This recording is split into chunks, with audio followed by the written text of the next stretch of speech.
From malfunctioning spacesuits to clashes with producers, to the many fascinating ways the great Ridley Scott got precisely what he wanted in the can. I'm Gareth, this is What Culture Horror, and here are 10 secrets from the set of Ridley Scott's Alien. Number 10. Ridley Scott shot a lot of the movie himself. A great director will have an understanding of just about every job on their set, and perhaps may even be skilled enough to perform some of these roles. This is something the great Ridley Scott demonstrated during the filming of his 1979 space set horror classic, with the man steering the ship actually spending a lot of time operating the camera on set. That's according to art director Roger Christian, who'd explained that Scott wound up shooting about 80% of Alien on his own shoulder, remarkably doing all the movie's handheld camera work himself. Not being able to do something similar on Blade Runner seriously frustrated Scott later down the road. He'd been a camera operator on 2,500 commercials, and chose to do a bit of that during both The Duelist and Alien, because why not? Well, due to the way that film sets were ran in Hollywood, Scott was not allowed to be quite as hands-on as he'd been during the Alien shoot, where his fantastic work behind the camera helped make Alien the intense and stunning ride it ultimately was. Number 9. Ridley Scott clashed with producers over the watery room. Directing a movie for a big studio often is not as simple as just being given a big chunk of money and sent off to make precisely what you want. Whilst creating the grotesque creature that was his alien baby, Ridley Scott told The Telegraph he found himself having to explain each and every move he made to producers who did not fully understand the bold and compelling choices he was making on set. For example, that scene where engineer Brett is viciously murdered by the terrifying xenomorph in a dripping room on the ship. Well, producers behind the picture could not get their heads around how this would be possible on a vehicle floating around space. Where would the water be coming from? They also didn't understand why there would be chains hanging from the ceiling here either. Scott felt the scene where the alien attacks needed more movement and that the water was merely condensation from the ship's air conditioning. Duh. That was seemingly enough to shut those producers up, and one of the movie's most memorable scenes kept its watery chains. Number 8. A German Shepherd upset Jones. Speaking of Brett's death scene, just before he's suddenly killed by the deadly xenomorph, the little legend known as Jones the cat lets him know that trouble is very much a-coming. To get the ginger feline to hiss the way that Scott wanted for the moment it caught a glimpse of the titular alien though, the director had to rely on some quite unique assistance. On the day, Scott and his crew had a German Shepherd on a leash. The dog was standing behind a board in front of the cat that was not behaving how Ridley needed it to,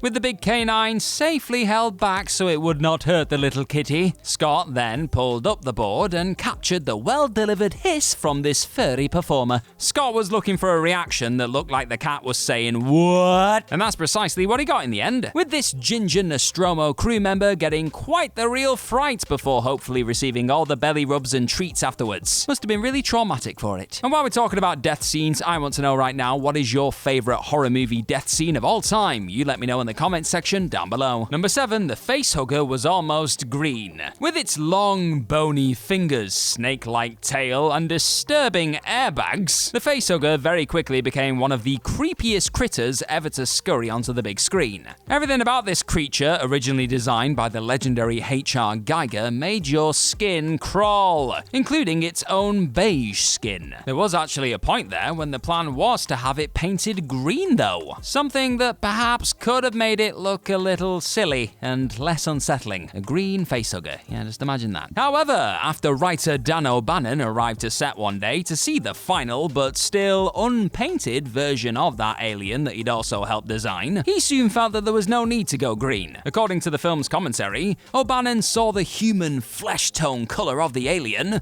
and thought this was more inventive than what they originally had in mind. There is no denying that letting the Facehugger remain a kind of bone, human skin colour helped make it look both believable and freaky. A winning combination that has continued to perturb viewers in subsequent alien nightmares. Number 6. John Hurt and Veronica Cartwright were nearly poisoned by their suits. Viewers are first introduced to the aforementioned facehuggers during a scene that involved John Hurt's Kane wearing a spacesuit. Said outfit was obviously designed to protect his character as he stepped foot on LV-426, but it actually nearly caused the actor and his co-star Veronica Cartwright some serious serious harm in real life. While shooting the exterior moments on the moon, Hurt recalled on the film's commentary that some tubes broke within their suits at one point, leading to a kind of aerosol making its way into their helmets. This very nearly poisoned the two. But leaking aerosol wasn't the only thing that the actors wearing these costumes had to worry about once suited up. It turns out that the team who designed the suit failed to add a way for their breath to escape. According to Cartwright, this resulted in the stars eventually breathing in carbon dioxide, meaning they were passing out like flies, and a nurse was even brought in to give them oxygen. It also didn't help that they were filming during a heatwave, with Hurt sweating so much that he couldn't even see out of his helmet. This was not the only time the actors involved ended up suffering for their art on set though. But before we get there, thank you very much for checking out this What Culture horror video today, my friend, and if you are enjoying yourself, then hit that subscribe button down below and you will enjoy yourself that much more with more What Culture horror videos. Number 5, Sigourney Weaver was allergic to her sweat. Speaking of sweaty experiences on the Alien set, Ellen Ripley found herself shedding more than a few beads as she did everything she could to survive throughout the movie. Sigourney Weaver didn't originally do all her own sweating on set, however. No, glycerin was initially used to make it appear as though Ripley was perspiring when things got a bit intense. This soon led to a bit of a problem for Weaver though. On her first day of shooting opposite one of the 4 cats playing Jones, Weaver assumed she was allergic after her skin began reacting badly to it. Fearing she would be recast if that was the case, it's easier to replace an actor than find 4 more identical cats, right? It was likely quite the relief when herself and the crew realized it was the glycerin that was causing the issue. Had they not figured this out and just assumed Weaver was simply not cat-friendly, perhaps another star would have been brought in to play the iconic role. Imagine that. Number 4, Ridley Scott helped Sigourney Weaver with some on-set tunes. Sigourney Weaver produced one of the most impressive breakout performances of all time during this 1979 masterpiece, leaving you well and truly on the edge of your seat as her brave badass successfully made it off the Nostromo alive. To help the star unleash that believable and gripping work on camera though, Ridley Scott provided a little musical assistance on set. During a third act that saw Ripley fending off the alien killing machine, the director decided to do something quite interesting. As the last woman standing made her way onto the shuttle at the end of the movie, Scott chucked 15 speakers onto the set and asked his star if she'd like a bit of help. When she told him yeah, he then began playing out a song from Isao Tomita's The Planets album, Mars, the Bringer of War. According to Scott, having that massive orchestration around her helped Weaver in those closing moments. Throw that often thunderous and ominous tune on for a few minutes and it is not hard to see why Scott felt that this was the best way to power Weaver through that pulsating final act. Number 3, Ridley Scott played an egg. Another example of the great Ridley Scott being a hands-on kind of director. There was actually a moment there where his hands were very much on screen, sort of. Few will ever be able to forget the moment they first saw something moving around within one of the eggs that Kane discovered in the ship on LV-426.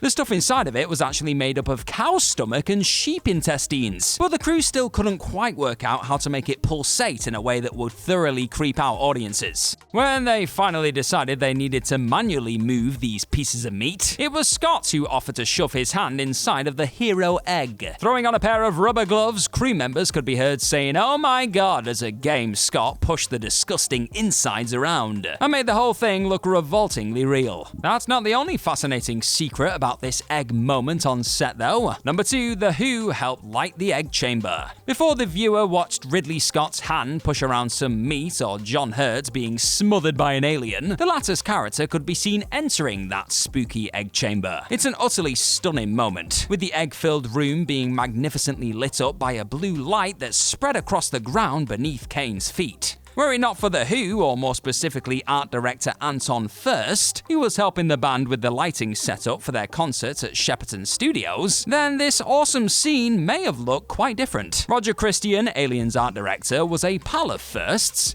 and was invited to have a look at the work he was doing for The Who with lasers. After seeing how the lasers could be used to make the membranes they wanted to cover the eggs, Christian then ran off to get Scott. Once the director had seen the brilliant effect, it was not long before the Alien team were using it in the scene, with Christian believing that they probably used the same projector that Furst had been using for The Who here. So in a way, The Who helped create this eerie sequence. Number 1, singing that song was an expensive idea. There's a compelling moment there later kicked on in Alien when Ellen Ripley decides to start mumbling a tune during her climactic showdown with the xenomorph. Feeling it would show how her character was trying to concentrate and block out the terrible things that could happen if she wasn't able to get rid of the horrifying creature, this was all actually Sigourney Weaver's idea. However, though it was definitely an interesting detail within the tense sequence, and one that Scott was very much happy to keep in, it was also one that ended up costing an irritated 20th Century Fox a lot of money. You see, to use that famous Singing in the Rain song in their movie, the studio had to pay for the rights to it, and they were not cheap. Thankfully they did, and Weaver's inspired bit of comfort singing was not shot out into space, where no one would hear her sing.